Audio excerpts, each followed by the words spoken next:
ਹਾਂਜੀ ਸਤਿ ਸ਼੍ਰੀ ਅਕਾਲ ਜੀ ਸਾਰਿਆਂ ਨੂੰ ਸਵਾਗਤ ਹੈ ਪੰਜਾਬ ਅੱਡਾ 24/7 ਤੇ ਮੇਰਾ ਨਾਮ ਹੈ ਗਗਨ। ਤਾਂ ਆਈ ਹੋਪ ਤੁਸੀਂ ਕਾਫੀ ਸਾਰੇ ਪੇਪਰਾਂ ਦੀ ਤਿਆਰੀ ਕਰ ਰਹੇ ਹੋਣੇ। ਇਹ ਜਿਹੜੇ ਮੈਂ ਲਿਖੇ ਹੋਏ ਨੇ ਤਾਂ ਇਹਨਾਂ ਵਿੱਚੋਂ ਜਿਹੜਾ ਇੱਕ ਤਾਂ ਪਟਵਾਰੀ ਦਾ ਪੇਪਰ ਹੈ ਤੇ ਇੱਕ ਜਿਹੜਾ ਐਕਸਾਈਜ਼ ਦਾ ਪੇਪਰ ਹੈ ਇਹ ਸਾਡੇ ਸਿਰ ਤੇ ਹੈ। ਪਟਵਾਰੀ ਦੇ ਪੇਪਰ ਨੂੰ ਆਪਾਂ ਕਹਿ ਸਕਦੇ ਹਾਂ 19-20 ਦਿਨ ਰਹਿ ਗਏ ਨੇ ਤੇ ਐਕਸਾਈਜ਼ ਦੇ ਨੂੰ ਲਾ ਲਓ 26-27 ਦਿਨ ਰਹਿ ਗਏ ਨੇ। ਤਾਂ ਉਹਨਾਂ ਨੇ ਇਨਕਲੂਡਿੰਗ ਬਾਕੀ ਜਿਹੜੇ ਵੀ ਜਿੰਨੇ ਵੀ ਪੇਪਰ ਨੇ ਸਾਰਿਆਂ ਵਿੱਚ ਬੱਚਿਆਂ ਨੂੰ ਇੱਕ ਪ੍ਰੋਬਲਮ ਫੇਸ ਹੁੰਦੀ ਹੈ ਕਿ ਸਰ ਨੈਗੇਟਿਵ ਮਾਰਕਿੰਗ ਤੋਂ ਕਿੱਦਾਂ ਬਚੀਏ, ਕਿ ਸਰ ਜਿਹੜਾ ਇਹ ਨੈਗੇਟਿਵ ਮਾਰਕਿੰਗ ਦਾ ਜਿਹੜਾ ਡਰ ਹੈ ਆਪਾਂ ਸਰ ਇਹਨੂੰ ਕਿੱਦਾਂ ਦੂਰ ਕਰੀਏ। ਹੁੰਦਾ ਕਿ ਅਕਸਰ ਪੇਪਰ 'ਚ ਹੁੰਦਾ ਹੋਣਾ ਜਿਹੜਾ ਜੇ ਤੁਸੀਂ ਦਿੱਤਾ ਨਹੀਂ ਪੇਪਰ ਤੁਹਾਡੇ ਕੋਲੇ ਸੀਨੀਅਰਸ ਹੋਣੇ ਕਿਸੇ ਤੋਂ ਪੁੱਛਿਆ ਫਿਰ ਜੇ ਤੁਸੀਂ ਦਿੱਤਾ ਹੋਗਾ ਆਪਣੇ ਆਪ ਤੁਹਾਨੂੰ ਐਕਸਪੀਰੀਅੰਸ ਹੋਇਆ ਹੋਊਗਾ ਕਿ ਤੁਹਾਡੇ ਨੰਬਰ ਬਣਦੇ ਸੀਗੇ ਕਿੰਨੇ ਕਟ ਆਫ ਆਈ ਪੇਪਰ ਤੁਸੀਂ ਪੇਪਰ ਹੋਇਆ ਕਟ ਆਫ ਆਈ 60 ਨੰਬਰ ਦੀ, ਠੀਕ ਹੈ। ਤੁਸੀਂ ਜਦੋਂ ਆਪਣਾ ਆਨਸਰ ਕੀ ਚੈੱਕ ਕੀਤੀ ਤੁਹਾਡੇ ਨੰਬਰ ਬਣਦੇ ਸੀ ਬਲਕਿ 65 ਨੰਬਰ ਤੁਹਾਡੇ 65 ਨੰਬਰ ਬਣਦੇ ਸੀਗੇ। ਉਹ ਚੱਕਰ ਕੀ ਪੈ ਗਿਆ ਤੁਹਾਡੇ ਨੈਗੇਟਿਵ ਇੰਨੇ ਜ਼ਿਆਦਾ ਹੋ ਗਏ ਕਿ ਤੁਹਾਡੇ 65 ਤੋਂ ਕੱਟ ਕੇ ਸਿਰਫ ਉਹ 58-59 ਨੰਬਰ ਰਹਿ ਗਏ ਤੇ ਸਾਡੀ ਸਿਲੈਕਸ਼ਨ ਰੁਕ ਗਈ। ਹੋਇਆ ਹੋਣਾ ਤੁਹਾਡੇ ਨਾਲ ਕਿਉਂਕਿ ਨੈਗੇਟਿਵ ਮਾਰਕਿੰਗ ਚੀਜ਼ ਹੀ ਐਸੀ ਹੈ, ਛੇੜੋ ਤਾਂ ਦੁਖੇ ਨਹੀਂ ਛੇੜੋ ਤਾਂ ਦੁਖੇ। ਛੇੜ ਕੇ ਇਸ ਕਰਕੇ ਦੁਖੇ ਜਿੱਦਾਂ ਇਦਾਂ ਹੋ ਗਿਆ 65 ਨੰਬਰ ਬਣਦੇ ਸੀ ਕਿ ਗਲਤ ਕਰਦੇ 7 ਨੰਬਰ ਗਿਰ ਗਏ, ਠੀਕ ਹੈ। ਜੇ ਨਹੀਂ ਛੇੜੇ ਫਿਰ ਬੰਦਾ ਸੋਚਦਾ ਦਿਮਾਗ 'ਚ ਇੱਕ ਚੀਜ਼ ਰਹਿੰਦੀ ਹੈ ਯਾਰ ਕਿਆ ਪਤਾ ਜੇ ਸਹੀ ਹੋ ਗਿਆ। ਆਪਾਂ ਕਰਦੇ ਨੇ ਕਿਆ ਪਤਾ ਜੇ ਸਹੀ ਹੋ ਗਿਆ ਵੀ 4 ਸਵਾਲ ਨੇ ਮੈਨੂੰ ਨਹੀਂ ਆਉਂਦੇ ਵੀ ਚਲੋ ਮੈਂ ਸਾਰਾ ਉੱਤੇ C ਮਾਰਕ ਕਰ ਦੇਣਾ। ਜੇ ਮੈਨੂੰ 1 ਦਾ ਨੰਬਰ ਵੀ ਮਿਲ ਗਿਆ ਤਾਂ ਇਹਦਾ ਨੈਗੇਟਿਵ ਗਿਆ 0.25, ਇਹਦਾ ਨੈਗੇਟਿਵ ਗਿਆ 0.25, ਇਹਦਾ ਨੈਗੇਟਿਵ ਗਿਆ 0.25 ਤਾਂ ਫਿਰ ਵੀ 1 - 0.75 ਤਾਂ ਮਤਲਬ 25 ਪੈਸੇ ਦਾ ਮਤਲਬ 25 ਪੈਸਾ ਕਹਿ ਰਹਾ ਮੈਂ 0.25 ਦਾ ਤਾਂ ਫਾਇਦਾ ਹੀ ਹੋ ਗਿਆ। ਤਾਂ ਆਪਾਂ ਇਸ ਸੈਸ਼ਨ ਵਿੱਚ ਡਿਸਕਸ ਕਰਾਂਗੇ ਕਿ ਨੈਗੇਟਿਵ ਮਾਰਕਿੰਗ ਤੋਂ ਕਿੱਦਾਂ ਬਚਣਾ ਹੈ ਤੇ ਪੇਪਰ ਆਪਾਂ ਕਿੱਦਾਂ ਅਟੈਂਪਟ ਕਰਨਾ ਹੈ। ਤਾਂ ਕੋਈ ਵੀ ਪੇਪਰ ਦੇ ਰਹੇ ਹੋ ਇਹ ਵਾਲਾ ਇਨਕਲੂਡਿੰਗ ਕੋਈ ਵੀ ਤੁਸੀਂ ਜ਼ਿੰਦਗੀ ਦਾ ਪੇਪਰ ਦੇ ਰਹੇ ਹੋ ਜਿਹਦੇ ਵਿੱਚ ਨੈਗੇਟਿਵ ਮਾਰਕਿੰਗ ਆ ਰਹੀ ਹੈ ਇਨਕਲੂਡਿੰਗ UPSC, ਇਹ ਵੀਡੀਓ ਤੁਹਾਡੇ ਲਈ ਹੈ। ਤਾਂ ਦੇਖੋ 2-3 ਕੇਸ ਹੋਣੇ, ਠੀਕ ਹੈ ਜੀ। 2-3 ਕੇਸ ਬਣਦੇ ਨੇ ਆਪਾਂ ਬਚਣ ਦੇ। ਇੱਕ ਤਾਂ ਦੇਖੋ ਸਿੱਧੀ ਜੀ ਗੱਲ ਹੈ ਬੱਚਾ ਕਿੱਦਾਂ ਜਾ ਸਕਦਾ ਹੈ। ਪਹਿਲਾ ਕੇਸ ਹੋ ਜਾਊਗਾ ਵੀ ਤੁਹਾਨੂੰ ਸਾਰਾ ਪੇਪਰ ਆਉਂਦਾ ਹੈ, ਮਤਲਬ ਜਿਹੜੇ ਸਵਾਲ ਤੁਹਾਨੂੰ 100% ਆਉਂਦੇ ਨੇ। ਤਾਂ ਪੇਪਰ ਜਦੋਂ ਓਪਨ ਕਰਦੇ ਹੋ ਤਾਂ ਪੇਪਰ ਓਪਨ ਕਰਕੇ ਮੰਨ ਲਓ 100 ਸਵਾਲ ਨੇ, ਮੈਂ ਪਟਵਾਰੀ ਦਾ ਐਗਜ਼ਾਮਪਲ ਲੈਣਾ, ਮੈਂ 100 ਸਵਾਲ ਨੇ। ਕੁਝ ਸਵਾਲ ਉਹਦੇ ਚ ਹੋਣਗੇ ਜਿਹੜੇ ਤੁਸੀਂ ਦੇਖਦੇ ਹੀ ਕਰ ਦੋਗੇ ਜਿੱਦਾਂ ਕਿ GS ਤੇ, ਜਿੱਦਾਂ ਕਿ ਕਰੰਟ ਅਫੇਅਰ ਤੇ, ਜਿੱਦਾਂ ਕਿ ਅੰਗਰੇਜ਼ੀ ਦੇ ਵੋਕੈਬਲਰੀ ਵਗੈਰਾ, ਕਿਉਂਕਿ ਮੈਥ ਹੋ ਗਿਆ, ਰੀਜ਼ਨਿੰਗ ਹੋ ਗਿਆ, ਤੁਹਾਨੂੰ ਪੜ੍ਹਨਾ ਪੈਣਾ। ਜਿਹੜੇ ਦੇਖਦੇ ਤੁਸੀਂ ਕਰ ਸਕਦੇ ਹੋ ਸਵਾਲ, ਜਿੱਦਾਂ ਕਿ ਤੁਹਾਨੂੰ ਪਤਾ ਹੈ ਬਹੁਤ ਬੇਸਿਕ ਜਾ ਵੀ ਭਾਰਤ ਚ ਨਮੀਬੀਆ ਤੋਂ ਕਿੰਨੇ ਚੀਤੇ ਆਏ ਸੀਗੇ, ਤੁਹਾਨੂੰ ਪਤਾ ਹੈ। ਤੁਸੀਂ ਦੇਖਦੇ ਅੱਖਾਂ ਬੰਦ ਕਰਕੇ ਤੁਸੀਂ 8 ਟਿਕ ਕਰਕੇ ਆ ਜਾਓਗੇ। ਤੁਹਾਨੂੰ ਪਤਾ ਹੈ ਵੀ ਨੇਪਾਲ ਦਾ ਪ੍ਰਧਾਨ ਮੰਤਰੀ ਕੌਣ ਹੈ, ਤੁਸੀਂ ਕਰ ਦੋਗੇ ਪੁਸ਼ਪ ਕਮਲ ਦਹਲ ਪ੍ਰਚੰਡ ਹੈ ਨਾ, ਇਹ ਤੁਸੀਂ ਕਰ ਦੋਗੇ, ਦੇਖਦੇ ਕਲਿੱਕ ਕਰ ਦੋਗੇ। ਤਾਂ ਹਰ ਪੇਪਰ ਵਿੱਚ ਇਹੋ ਜਿਹੇ ਘੱਟੋ ਘੱਟ ਮਿਨੀਮਮ ਟੂ ਮਿਨੀਮਮ, ਜ਼ਿਆਦਾ ਨਹੀਂ ਮੈਂ ਕਹਿਣਾ, ਦੇਖਿਓ ਮਿਨੀਮਮ ਟੂ ਮਿਨੀਮਮ ਤੁਹਾਨੂੰ ਨਾ 20 ਸਵਾਲ ਮਿਲਣਗੇ। 20 ਤੁਸੀਂ ਕਰ ਲਓਗੇ ਮਤਲਬ ਜਿਹੜੇ ਐਦਾਂ ਹੋਣੇ, ਕਿਉਂਕਿ ਇੱਕ ਤਾਂ ਪੈਟਰਨ ਡਿਪੈਂਡ ਕਰਦਾ, ਬਾਕੀ 20 ਜੇ ਬਾਕੀ ਹੋਰ ਆ ਗਏ 30 ਹੋ ਗਏ 40 ਹੋ ਗਏ ਫਿਰ ਪਤਾ ਨਹੀਂ ਤੁਸੀਂ ਕੀ ਉਹ ਤਿਆਰੀ ਕਰਕੇ ਆਏ ਹੋਣੇ। ਵੈਸੇ ਅਪਰੋਕਸੀਮੇਟ ਲੈ ਕੇ ਚੱਲਦੇ ਆ ਆਪਾਂ ਕਿ 20 ਸਵਾਲ ਹੋਣੇ ਇਹੋ ਜਿਹੇ ਜਿਹਦੇ ਮਤਲਬ ਕਿ ਤੁਹਾਨੂੰ ਦੇਖਦੇ ਆਨਸਰ ਆ ਗਏ ਜਿਹਦੇ ਉੱਤੇ ਤੁਸੀਂ ਟਾਈਮ ਨਹੀਂ ਵੇਸਟ ਕੀਤਾ। ਪਹਿਲੀ ਕੈਟੇਗਰੀ ਹੋਗੀ ਇਹ। ਤਾਂ ਜਦੋਂ ਪਹਿਲੀ ਵਾਰ ਪੇਪਰ ਹੱਥ 'ਚ ਆਉਂਦਾ ਨਾ, ਜਿਹਦਾ ਆਫਲਾਈਨ ਪੇਪਰ ਹੈ, ਤਾਂ ਇੱਕ ਵਾਰ ਨਾ ਪਹਿਲਾਂ ਸਾਰੇ ਸਵਾਲ ਪੜ੍ਹੋ ਤੇ ਜਿਹੜਾ ਸਵਾਲ ਆ ਗਿਆ ਨਾ ਕਿ ਦੇਖਦੇ ਆ ਕੇ ਨਮੀਬੀਆ ਤੋਂ ਕਿੰਨੇ ਚੀਤੇ 8 ਟਿਕ ਮਾਰੋ ਕਿ ਨਾਲ ਗੋਲਾ ਭਰ ਦੋ। ਤੇ ਜੇ ਆਨਲਾਈਨ ਪੇਪਰ ਹੈ ਆਨਲਾਈਨ ਨੂੰ ਵੀ ਇਦਾਂ ਹੀ ਨੈਕਸਟ ਕਰਕੇ ਤੇ ਜਿੱਦਾਂ ਹੀ ਮਿਲ ਗਿਆ ਨਮੀਬੀਆ ਤੋਂ ਕਿੰਨੇ ਚੀਤੇ ਮਾਰਕ ਕਰ ਦੋ, ਉਹਨੂੰ ਆਨਸਰ ਮਾਰਕ ਕਰਕੇ ਸੇਵ ਐਂਡ ਨੈਕਸਟ ਕਰਕੇ ਅੱਗੇ ਚੱਲੋ। ਇੱਕ ਵਾਰ ਇਹ ਹੋ ਗਿਆ।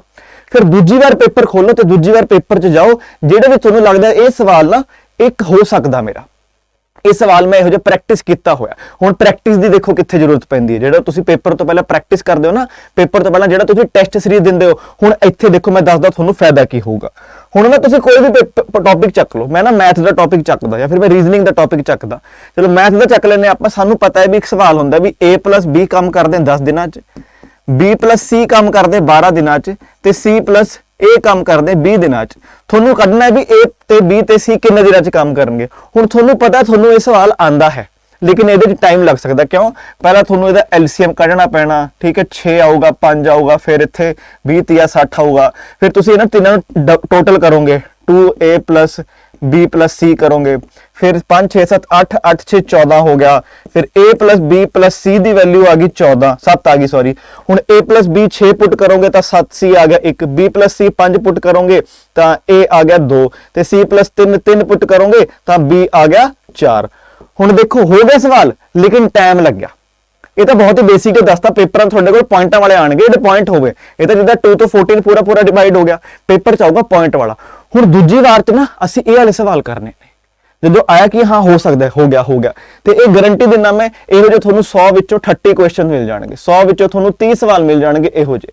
50% ਤੁਹਾਡਾ ਪੇਪਰ ਹੋ ਗਿਆ। ਲੇਕਿਨ ਉਹ ਕਿੱਦਾਂ ਹੋਊਗਾ, ਜਦੋਂ ਤੁਸੀਂ ਪ੍ਰੈਕਟਿਸ ਕਰੀ ਹੋਊਗੀ। ਜਿੱਦਾਂ ਮੈਂ ਟਾਈਮ ਐਂਡ ਵਰਕ ਦੀ ਗੱਲ ਕੀਤੀ ਹੈ, ਹੁਣ time and work the Puri history ਖੋਲ ਕੇ ਦੇਖ ਲਓ, ਭਾਵੇਂ ਤੁਸੀਂ ਕੈਟ ਦੇ ਪੇਪਰ ਖੋਲ ਲਓ, ਭਾਵੇਂ ਤੁਸੀਂ ਬੈਂਕ ਵਾਲਾ ਖੋਲ ਲਓ, ਕੋਈ SSC ਵਾਲਾ ਖੋਲ ਲਓ, ਆਪਾਂ ਇੰਨਾ ਲੈਵਲ ਤਾਂ ਜਾਣਾ ਹੀ ਨਹੀਂ।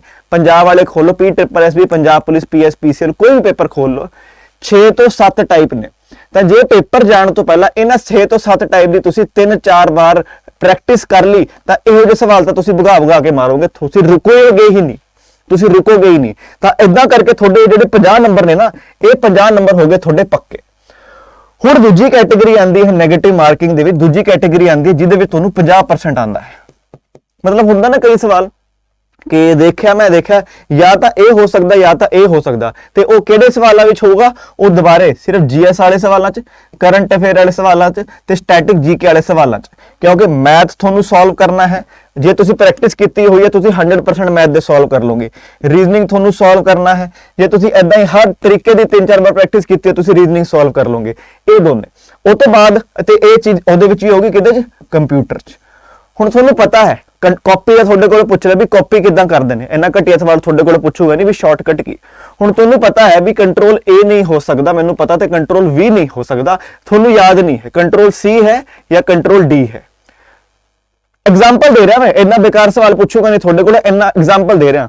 ਹੁਣ ਇਹੋ ਜਿਹੇ ਕੁਐਸਚਨ ਅਟੈਂਪਟ ਕਰਨੇ ਚਾਹੀਦੇ ਜਾਂ ਨਹੀਂ ਕਰਨੇ ਚਾਹੀਦੇ, ਹੁਣ ਇਹ ਸੁਣੋ। ਆਪਾਂ ਫੋਰ ਐਗਜ਼ਾਮਪਲ ਲੈ ਲੈਂਦੇ ਆ ਵੀ ਤੁਸੀਂ 50 ਸਵਾਲ ਇਹ ਕਰ ਲਏ, ਅਗਲੇ 20 ਸਵਾਲ ਨੇ ਇਹੋ ਜਿਹੇ ਜਿਹਦੇ ਵਿੱਚ ਤੁਹਾਨੂੰ ਪਤਾ ਕਿ ਜਾਂ ਤਾਂ ਇਹ ਹੋ ਸਕਦਾ ਜਾਂ ਤਾਂ ਇਹ ਹੋ ਸਕਦਾ। ਹੁਣ ਇਹਨਾਂ ਨੂੰ ਸੋਲਵ ਕਰਨ ਦਾ ਦੇਖੋ, ਮਤਲਬ ਕਿ ਇਹਦੇ ਵਿੱਚ ਜੇ ਤੁਸੀਂ ਤੁੱਕਾ ਲਾਓਗੇ 50% ਪ੍ਰੋਬੇਬਿਲਿਟੀ ਹੋਗੀ, ਕਿਉਂਕਿ ਤੁਹਾਨੂੰ ਇੰਨਾ ਤਾਂ ਪਤਾ ਇਹ ਤਾਂ ਹੋ ਹੀ ਨਹੀਂ ਸਕਦਾ, ਇਹ ਤਾਂ ਹੋ ਹੀ ਨਹੀਂ ਸਕਦਾ। 50% ਪ੍ਰੋਬੇਬਿਲਿਟੀ ਹੋਗੀ ਤਾਂ ਆਪਾਂ ਮੋਟਾ ਲਾ ਲੈਂਦੇ, ਤੁਸੀਂ 10 ਸਵਾਲ ਸਹੀ ਕਰ ਦੋਗੇ ਤੇ 10 ਸਵਾਲ ਤੁਸੀਂ ਗਲਤ ਕਰ ਦੋਗੇ। ਹੁਣ 10 ਸਵਾਲਾਂ ਦੇ ਤੁਹਾਡੇ ਕਿੰਨੇ ਬਣ ਗਏ, ਗੌਰ ਨਾਲ ਸੁਣੋ ਮੈਂ ਕੀ ਗੱਲ ਕਹਿ ਰਿਹਾ। 10 ਸਵਾਲਾਂ ਤੁਹਾਡੇ ਬਣ ਗਏ 10 ਨੰਬਰ, ਤੇ ਇਹਨਾਂ ਦੇ ਮਾਈਨਸ ਕਿੰਨੇ ਹੋ ਗਏ 0.25, ਕੱਟਿਆ ਕਿੰਨਾ ਗਿਆ, ਸਿਰਫ 2.5 ਨੰਬਰ ਕੱਟਿਆ ਗਿਆ, ਬਚਿਆ ਕਿੰਨਾ 7.5 ਨੰਬਰ। ਤਾਂ ਜਿੱਥੇ ਤੁਸੀਂ 20 ਦੇ 20 ਸਵਾਲ ਛੱਡ ਕੇ ਆਣ ਲੱਗੇ ਸੀਗੇ, ਉੱਥੇ ਤੁਹਾਡੇ 7.5 ਨੰਬਰ ਹੋਰ ਬਣ ਗਏ ਪਲੱਸ 7.5। ਇਹ ਤੁਹਾਡਾ ਕਿੰਨਾ ਬਣ ਗਿਆ 57.5। ਐਦਾਂ ਹੋ ਗਿਆ, ਦੇਖ ਰਹੇ ਹੋ ਤੁਸੀਂ 30 40 50 60 70 17 ਵਿੱਚੋਂ ਤੁਹਾਡੇ 57.5 ਸਵਾਲ ਬਣ ਚੁੱਕੇ ਨੇ। ਦੇਖ ਰਹੇ ਹੋ ਤੁਸੀਂ, ਐਦਾਂ ਪੇਪਰ ਅਟੈਂਪਟ ਕਰੀਦਾ। ਤੇ ਜਦੋਂ ਤੁਹਾਡੇ 70 ਸਵਾਲ ਅਟੈਂਪਟ ਹੋ ਗਏ ਨਾ, ਅਗਲੇ 30 ਵਿੱਚੋਂ ਵੀ ਐਦਾਂ ਦੇ ਤੁੱਕੇ ਵੀ ਮਾਰ ਲੈਣਾ, ਤੁਹਾਨੂੰ 60-65% ਦੇ ਨੇੜੇ ਤੇੜੇ ਲੈਣਾ ਤੇ ਪੰਜਾਬ ਦਾ ਤੁਹਾਡਾ ਹਰ ਪੇਪਰ ਪਾਸ। ਜੇ ਤੁਹਾਡੇ 60-70% ਤੱਕ ਐਦਾਂ ਕਰਕੇ ਪਹੁੰਚ ਜਾਂਦਾ ਹੈ ਨਾ, ਜੇ ਐਦਾਂ ਕਰਕੇ ਤੁਹਾਡਾ ਤੁਸੀਂ 65-70% ਤੱਕ ਪਹੁੰਚ ਜਾਂਦੇ ਹੋ, ਤੁਹਾਨੂੰ ਉਸ ਤੋਂ ਬਾਅਦ ਤੁੱਕੇ ਲਾਉਣ ਦੀ ਜ਼ਰੂਰਤ ਹੀ ਹੈ ਨਹੀਂ, ਕਿਉਂਕਿ 70% ਤੋਂ ਉੱਤੇ ਤਾਂ ਕੱਟ ਆਫ ਦੇਖੋ ਜਾ ਹੀ ਨਹੀਂ ਸਕਦੀ। ਉਸ ਤੋਂ ਬਾਅਦ ਅੱਗੇ ਆਪਣੀ ਬਸ ਰੈਂਕ ਬਣਾਣੀ ਹੈ। ਤਾਂ ਇਹ ਕੁਝ ਚੀਜ਼ਾਂ ਨੇ ਦਿਮਾਗ 'ਚ ਰੱਖਣੀਆਂ ਨੇ। ਪਹਿਲੀ ਟਰਾਈ ਵਿੱਚ ਉਹ ਸਵਾਲ ਕਰਨੇ ਨੇ ਜਿਹੜੇ ਤੁਸੀਂ ਦੇਖਦੇ ਹੀ ਟਿਕ ਕਰ ਦੋਗੇ। ਭਾਰਤ ਦਾ ਪ੍ਰਧਾਨ ਮੰਤਰੀ ਕੌਣ, ਮੋਦੀ ਜੀ, ਦੇਖਦੇ ਟਿਕ ਕਰਤਾ, ਠੀਕ ਹੈ ਨਾ। ਭਾਰਤ ਦੀ ਰਾਜਧਾਨੀ ਕੀ ਹੈ, ਦਿੱਲੀ, ਦੇਖਦੇ ਟਿਕ ਕਰਤਾ। ਉਸ ਤੋਂ ਬਾਅਦ ਕੀ ਕਰਨਾ, ਜਿਹੜੇ ਸਵਾਲ ਤੁਸੀਂ ਪ੍ਰੈਕਟਿਸ ਕੀਤੇ ਹੋਏ ਨੇ, ਇੱਧਰ ਕੰਮ ਆਉਂਦੀ ਹੈ ਪ੍ਰੈਕਟਿਸ, ਇੱਧਰ ਹੁੰਦਾ ਫਾਇਦਾ ਪ੍ਰੈਕਟਿਸ ਦਾ, ਵੀ ਤੁਹਾਨੂੰ ਦੇਖ ਕੇ ਪਤਾ ਲੱਗ ਜਾਊਗਾ ਵੀ ਤੁਸੀਂ ਬੇਕਾਰ ਸਵਾਲ ਉੱਤੇ ਉਹ ਨਹੀਂ ਮਾਰੋਗੇ, ਟੱਕਰਾਂ ਨਹੀਂ ਮਾਰੋਗੇ। ਹੁਣ ਕਈ ਸਵਾਲ ਹੁੰਦੇ ਨੇ, ਐਗਜ਼ਾਮਪਲ ਦੇਣਾ, ਕਈ ਸਵਾਲ ਹੁੰਦੇ ਨੇ ਤੁਸੀਂ ਦੇਖਦੇ ਹੋ ਕਿ ਨਾ ਸਟਾਰਟਿੰਗ 'ਚ ਲਿਖਿਆ ਹੋਇਆ ਕਿ ਅੱਛਾ ਸਿੰਪਲ ਇੰਟਰਸਟ ਬਾਰੇ ਗੱਲ ਹੋਈ ਹੈ, ਸਿੰਪਲ ਇੰਟਰਸਟ ਤਾਂ ਮੈਨੂੰ ਆਂਦਾ ਹੈ, ਬੜਾ ਬੇਸਿਕ ਜਿਹਾ ਫਾਰਮੂਲਾ ਹੁੰਦਾ ਹੈ, PRT/100 ਹੁੰਦਾ ਹੈ ਨਾ, PRT/100 ਫਾਰਮੂਲਾ ਹੁੰਦਾ ਹੈ। ਲੇਕਿਨ ਜਦੋਂ ਸਵਾਲ ਪੜ੍ਹਦੇ ਹੋ ਜਾ ਕੇ, ਉੱਥੇ ਬੋਲਦਾ ਕਿ ਸਿੰਪਲ ਇੰਟਰਸਟ ਤੇ ਕੰਪਾਊਂਡ ਇੰਟਰਸਟ ਦਾ ਡਿਫਰੈਂਸ ਇੰਨਾ ਹੈ। ਹੁਣ ਇਹ ਵੀ ਸਵਾਲ ਹੋ ਸਕਦਾ, ਜੇ ਤੁਸੀਂ ਇਹ ਵੀ ਸਵਾਲ ਹੋ ਸਕਦਾ ਬੱਚੇ, ਜੇ ਤੁਸੀਂ ਇਦਾਂ ਕਰਕੇ ਇਹਨਾਂ ਦੀ ਪ੍ਰੈਕਟਿਸ ਕੀਤੀ ਹੋਵੇ, ਇਹ ਵੀ ਹੋ ਸਕਦਾ। ਲੇਕਿਨ ਉਹਨਾਂ ਸਵਾਲਾਂ ਨੂੰ ਤੁਸੀਂ ਟੱਕਰ ਮਾਰਨੀ ਹੀ ਨਹੀਂ ਹੈ ਜਿਹਨੂੰ ਤੁਹਾਨੂੰ ਲੱਗਦਾ ਹਲਕਾ ਸਾ ਕਿ ਸ਼ਾਇਦ ਹੋ ਜਾਊਗਾ, है ना। सिंपल इंटरेस्ट, कंपाउंड इंटरेस्ट तुसी ए टाइप मान लो करके ही नहीं गए, डिफरेंस वाला टाइप, तो गलती तो भी उस टाइप ਨੂੰ छेड़ना है ही नहीं। मैथ क्योंकि सॉल्व करनी पैनी है, तो इस टाइम अपने कॉम्पीटिटिव पेपर वाली मैथ इहो जी, जे तुसी प्रैक्टिस नहीं करके गए तो थोड़ा कोई फायदा नहीं है। जे प्रैक्टिस नहीं की तो तुसी ये ना समझो कि पेपर बैठे कोई आमद हो जाएगी थोनू तो तुसी कोई सवाल ठीक करके आ जाओगे, नहीं, ऐदा नहीं होगा। हुण जे तुसी प्रैक्टिस नहीं की simple interest minus compound interest की, तो इस सवाल नू टच ही नहीं करना है। दोबारा मैं कहना बा टच उन्होंने करना जिहड़े अपने ने, अपने किहड़े हुंदे ने जिन्हां सानू पता है 100% सानू आंदे भी करदे क्लिक हो गया, प्रैक्टिस की हुई है भी हाँ मैं कर दूंगा इनू। 50% वाले सवाल हो गए, तुहानू मैं मैथ दसती ऐदा।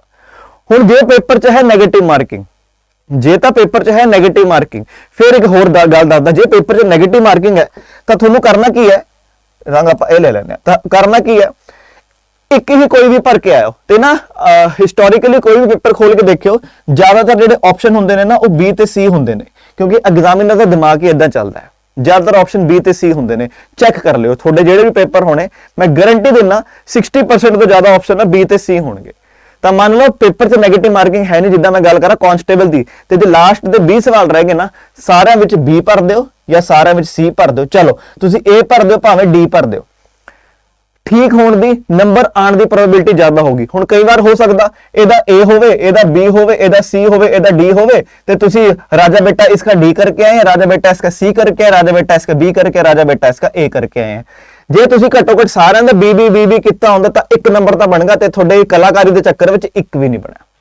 ਤਾਂ ਇਹ ਕੁਝ ਚੀਜ਼ਾਂ ਨੇ ਧਿਆਨ ਰੱਖਿਓ। ਤੇ ਪੇਪਰ 'ਚ ਇਨ ਦੀ ਐਂਡ ਮੈਂ ਦੁਬਾਰਾ ਦੱਸਦਾ, ਜਿਹੜਾ ਸਾਡਾ ਪੇਪਰ ਬਚਾਉਂਗੀ ਨਾ, ਜਿਹੜਾ ਸਾਡਾ ਪੇਪਰ ਪਾਸ ਕਰਾਉਂਗੀ ਪ੍ਰੈਕਟਿਸ। ਇਹ ਜਿਹੜੇ 100% ਵਾਲੇ ਸਵਾਲ ਨੇ, ਇਹ ਕਿੱਦਾਂ ਆਉਣਗੇ? ਪ੍ਰੈਕਟਿਸ ਤੋਂ। ਇਹ ਜਿਹੜੇ ਤੁਹਾਨੂੰ ਲੱਗੂਗੇ ਕਿ ਹਾਂ ਮੈਂ ਕਰ ਸਕਦਾ ਸਵਾਲ, ਇਹ ਕਿੱਦਾਂ ਆਣਗੇ? ਪ੍ਰੈਕਟਿਸ ਤੋਂ। ਤੇ ਜਿਹੜਾ ਲਾਸਟ ਵਾਲਾ ਟਾਈਮ ਹੈ ਨਾ, ਪ੍ਰੈਕਟਿਸ ਉੱਤੇ ਆਪਣੇ ਆਪ ਨੂੰ ਝੋਕ ਦਿਓ, ਬਿਲਕੁਲ ਆਪਣਾ ਡੁਬੋ ਦਿਓ ਲਾਸਟ ਵਾਲੇ ਦਿਨਾਂ 'ਚ। 14 ਮਈ ਦਾ ਪੇਪਰ, 21 ਮਈ ਦਾ ਪੇਪਰ, ਜਿੰਨੀ ਪ੍ਰੈਕਟਿਸ ਹੋ ਸਕੇ ਕਰੋ। ਪ੍ਰੀਵੀਅਸ ਈਅਰ ਕੁਐਸਚਨ ਲਾਓ, ਕਿਉਂਕਿ ਉਹ ਤਾਂ ਤੁਹਾਨੂੰ ਐਗਜ਼ਾਮੀਨਰ ਦਾ ਦਿਮਾਗ ਪਤਾ ਲੱਗਦਾ ਵੀ ਉਹ ਕਿਹੋ ਜਿਹਾ ਪੇਪਰ ਪਾ ਸਕਦਾ ਹੈ। ਹੁਣੇ ਫੋਰੈਸਟ ਗਾਰਡ ਦਾ ਪੇਪਰ ਹੋ ਕੇ ਹਟਿਆ, ਉਹ ਚੈੱਕ ਕਰੋ ਕਿੱਦਾਂ ਦਾ ਹੋਇਆ ਪੇਪਰ, ਕਿਉਂਕਿ ਸਾਨੂੰ ਐਗਜ਼ਾਮੀਨਰ ਦਾ ਦਿਮਾਗ ਖੰਗਾਲਣਾ ਹੈ ਵੀ ਕਿੱਦਾਂ ਦਾ ਪੇਪਰ ਪੁੱਛ ਸਕਦਾ। ਫਿਰ ਉਹ ਤੋਂ ਬਾਅਦ ਜਿੱਦਾਂ ਮੈਂ ਦੱਸਿਆ, ਜਿੰਨੀਆਂ ਵੀ ਟਾਈਪ ਹੈ ਉਹਦੇ 3-3 4-4 ਵਾਰ ਪ੍ਰੈਕਟਿਸ ਕਰ ਲਓ। ਤੁਹਾਨੂੰ ਪ੍ਰੈਕਟਿਸ 'ਚ ਪ੍ਰੋਬਲਮ ਆਉਂਦੀ, ਉਹਦੀ ਵੀ ਟੈਨਸ਼ਨ ਨਾ ਲਓ, ਉਹਦੀ ਵੀ ਅਸੀਂ ਬੈਠੇ ਹੋਏ ਹਾਂ। ਅੱਜ ਤਰੀਕ ਹੈ ਕਿੰਨੀ? 25 ਅਪ੍ਰੈਲ। ਅੱਜ 25 ਅਪ੍ਰੈਲ ਹੈ, ਤੇ ਅੱਜ ਤੁਹਾਡੇ ਲਈ ਇੱਕ ਬਹੁਤ ਹੀ ਵਧੀਆ MCQ ਦਾ ਅਸੀਂ ਬੈਚ ਸ਼ੁਰੂ ਕੀਤਾ ਹੈ। MCQ ਦਾ ਬੈਚ ਸ਼ੁਰੂ ਕੀਤਾ ਹੈ, ਜਿਹਦੇ ਵਿੱਚ ਤੁਹਾਨੂੰ 3000 ਪਲੱਸ, ਇਹ ਤਾਂ ਕਹਿਣ ਦੀ ਗੱਲ ਹੈ, 4000 ਪਲੱਸ ਤੁਹਾਨੂੰ ਅਸੀਂ MCQ ਦੀ ਪ੍ਰੈਕਟਿਸ ਕਰਾਵਾਂਗੇ। ਪ੍ਰੀਵੀਅਸ ਈਅਰ ਸਵਾਲ ਹੋਣਗੇ, ਪਟਵਾਰੀ ਦੇ, ਐਕਸਾਈਜ਼ ਇੰਸਪੈਕਟਰ ਦੇ, Punjab police constable, sub inspector, ਉਹਨਾਂ ਸਾਰਿਆਂ ਦੇ ਸਵਾਲ ਦਾ ਆਪਾਂ ਐ ਕਰਕੇ ਪੂਰੀ ਪੋਚਾ ਲੈ ਕੇ ਬਾਲਟੀ 'ਚ ਪ੍ਰੀਵੀਅਸ ਈਅਰ ਕੁਐਸਚਨ ਡਬੋ ਕੇ ਉੱਤੇ ਆ ਗਏ ਤੁਹਾਡੇ ਉੱਤੇ ਐ ਨਿਚੋੜ ਦੇਵਾਂਗੇ, ਤੇ ਤੁਸੀਂ ਬਸ ਗੱਟ ਕਰਕੇ ਪੀ ਲੈਣਾ ਹੈ। ਕਿਹੜੇ? Previous year question. ਇਹਦੇ ਵਿੱਚ ਤੁਹਾਨੂੰ ਇੰਨੀ ਕੁ ਪ੍ਰੈਕਟਿਸ ਹੋ ਜੂ, ਤੁਸੀਂ ਆਪਣੇ ਆਪ ਲਾ ਸਕਦੇ ਹੋ। ਇੱਕ ਪੇਪਰ ਜੇ 100 ਸਵਾਲ ਨੇ ਤਾਂ 40 ਤੋਂ ਜ਼ਿਆਦਾ ਅਸੀਂ ਪੇਪਰ ਤੁਹਾਡੇ ਸੋਲਵ ਕਰਾ ਦੂੰਗੇ। ਕਰੰਟ ਅਫੇਅਰ ਦੀ ਗੱਲ ਕਰਾਂ ਬੱਚੇ, ਕਰੰਟ ਅਫੇਅਰ 700 ਤੋਂ 800 ਦੀ ਜ਼ਿੰਮੇਵਾਰੀ ਮੇਰੀ ਹੈ ਤੁਹਾਨੂੰ ਪ੍ਰੈਕਟਿਸ ਕਰਾਉਣ ਦੀ। ਨਾਲ ਤੁਹਾਨੂੰ ਮੈਂ ਕੰਪਾਈਲੇਸ਼ਨਸ ਵੀ ਪ੍ਰੋਵਾਈਡ ਕਰਾਉਂਗਾ ਨਵੰਬਰ ਤੋਂ ਲੈ ਕੇ ਮਈ ਤੱਕ ਦੀ। ਨਵੰਬਰ ਤੋਂ ਲੈ ਕੇ ਮਈ ਤਾਂ ਹੈ ਨਹੀਂ, ਸੌਰੀ, ਨਵੰਬਰ ਤੋਂ ਲੈ ਕੇ ਅਪ੍ਰੈਲ ਤੱਕ ਦੀ ਤੁਹਾਨੂੰ ਮੈਂ ਕੰਪਾਈਲੇਸ਼ਨਸ ਵੀ ਇਹਦੇ ਵਿੱਚ ਪ੍ਰੋਵਾਈਡ ਕਰਾਉਂਗਾ।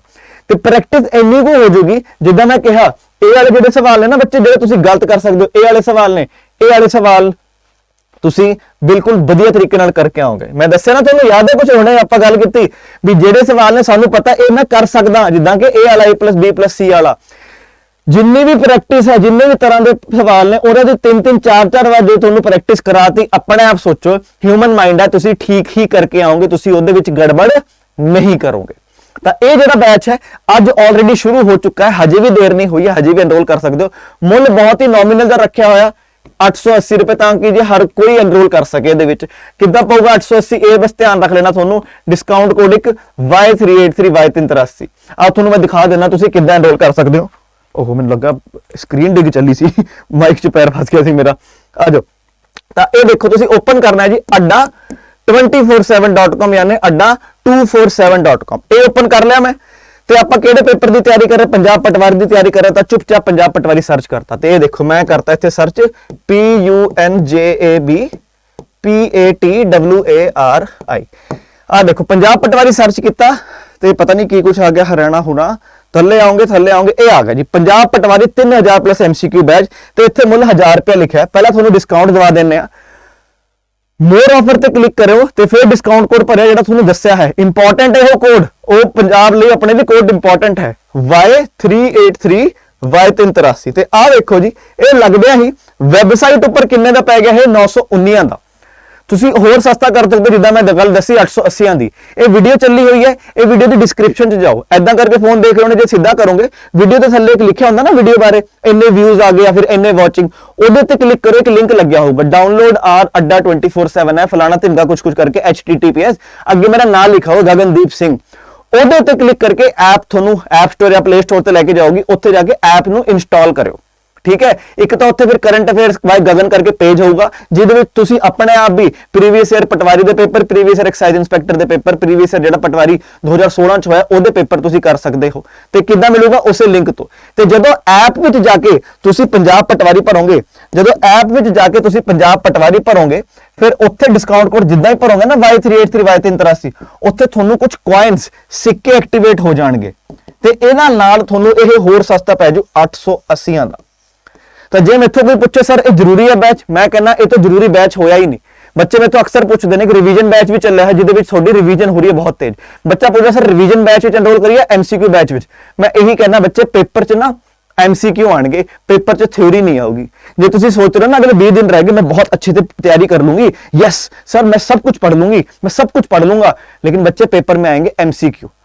तो ये गड़बड़ मत करना। इधर थोनू मैं जिद्दां दस्सिया हर किसी टाइप के 3-3 4-4 सवाल हो जाएंगे, ताकि पेपर जो बैठे गारंटी है 50 to 60% पेपर थोड़ा इहो जिहा होगा कि अरे ये तो कर लिया, अरे इहो जिहा सवाल किया होया, अरे ये तो किए हुए ने। किद्दां प्रैक्टिस ही बचा सकती है। तो प्रीवियस ईयर क्वेश्चन जो होंगे थोड़े कांस्टेबल, सब इंस्पैक्टर, पटवारी, एक्साइज जिन्हें पेपर होए उन्होंने प्रीवियस ईयर क्वेश्चन ते हर तरह की प्रैक्टिस, ਇਹਦਾ ਤੋੜ ਕੋਈ ਨਹੀਂ, क्योंकि प्रैक्टिस ही है ਜਿਹੜਾ ਤੁਹਾਡਾ पेपर पास कराओगी। पढ़ के रीड कर करके याद करके पेपर पास नहीं होंगे। ध्यान की रखना है ये ਜਿਹੜਾ डिस्काउंट कोड ਜਿਹੜਾ ਤੁਹਾਨੂੰ ਦਊਗਾ Y383 Y383। बाकी करंट अफेयर ਲਈ ਮੇਰੇ ਨਾਲ जुड़े रहो सवेरे 9 बजे इसे चैनल ਤੇ। सत श्री अकाल, ऑल द बेस्ट, बाय।